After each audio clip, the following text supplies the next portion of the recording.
Bonsoir, je viens à vous pour cette nouvelle vidéo.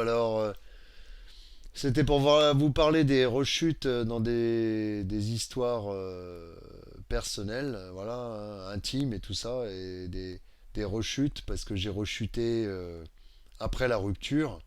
Voilà, j'ai, comme qui dirait, eu des doutes sur mon choix par rapport à ma relation,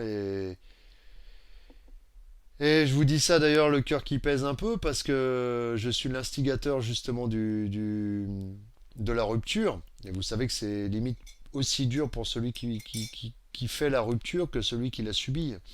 Et j'ai été vérifié dans cette rechute, si on peut appeler ça une rechute, parce que c'était une vérification que des systèmes n'allaient pas. Et que des systèmes n'allaient pas. Et là, donc, je suis reparti depuis hier, après avoir repris avec cette personne pendant quelques jours, mais en restant chez moi plus souvent, de façon à quand même garder un certain contrôle, parce que j'aurais recommencé à vivre avec cette personne tous les jours, euh, j'aurais eu plus de mal. Donc déjà, j'avais un certain détachement, j'avais pris du recul pour, comment dire, l'avoir un petit peu de temps en temps, mais il y a des systèmes qu'elle m'a proposés qui ne me conviennent pas. Voilà, cette personne m'a proposé des systèmes qui ne me conviennent pas. C'est pas forcément une histoire de caractère. J'ai mon rôle à jouer là-dedans. Il faut savoir que dans une rupture, c'est 50-50. Hein, c'est notre réaction qu'a ressenti l'autre. L'autre nous a envoyé des réactions que l'on a ressenties. Mais étant donné qu'une relation c'est à deux, c'est 50-50. Le problème avec l'homme, c'est la fabrication de cytosine. Et ça pose problème. Je sais pas. Enfin bon, bref, voilà. Le problème avec l'homme, c'est la fabrication de cytosine qui est équivalent à de la cocaïne. Voilà, quand on fréquente une personne, on est amoureux d'une personne, on fabrique de l'ocytocine. Donc c'est aussi violent que la cocaïne. Ce qui fait que pour se détacher de cette personne, on va être en manque, comme en manque de drogue. Donc on doit entamer un sevrage. La rupture, après la rupture, il y a un sevrage. Et bah, c'est compliqué. Mais faut savoir que quand il y a moins d'amour dans cette relation de notre part, par exemple pour mon expérience personnelle, pour ma part, il y en a quand même. Mais il faut discerner la douleur de l'ego aussi, parce qu'il faut savoir que dans cette relation, on est flatté, hein, voilà, sur notre physique, sur notre intelligence et tout ça. Du coup, l'ego, il en prend plein la gueule, même si forcément on reste modeste, on en prend quand même plein la gueule de choses positives. Et du coup, quand plus la tendresse, les contacts physiques et tout ça, du coup, quand il y a rupture, il n'y a plus rien. Et là, bah, forcément, il y a un manque. Il y a un manque de cytocine, il y a un manque de tendresse, il y a un manque de présence, il y a un manque de tout ça. Et surtout quand on est l'instigateur, je suis l'instigateur de cette rupture. Bon, celui qui subit la rupture se remet en cause par rapport à ses actes, mais celui qui est l'instigateur de la rupture, lui dit, est-ce que j'ai bien fait de faire ce choix-là?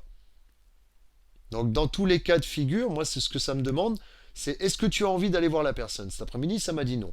J'ai eu des messages régulièrement de la personne sur mon portable. Vous allez me dire, je peux bloquer mon portable? Non, je sais pas, j'ai pas trouvé comment bloquer sur mon portable parce que je voulais bloquer. Voilà, j'ai bloqué sur les réseaux sociaux, mais j'ai pas bloqué sur mon portable. Et donc j'ai dû me les prendre en pleine face. Et puis moi, curieux comme je suis, je les ai lus. Et je me suis dit, j'ai envie de répondre, mais non, faut pas répondre. Voilà, j'ai envie d'expliquer des choses comme si je voulais rassurer la personne dans sa souffrance, mais en fait ça sert à rien parce que euh, je vais vouloir re-rentrer en communication avec elle et ça va réenclencher des systèmes qui font que je vais retourner avec elle. Et du coup, ben, vous savez, une rupture c'est comme un coup de couteau.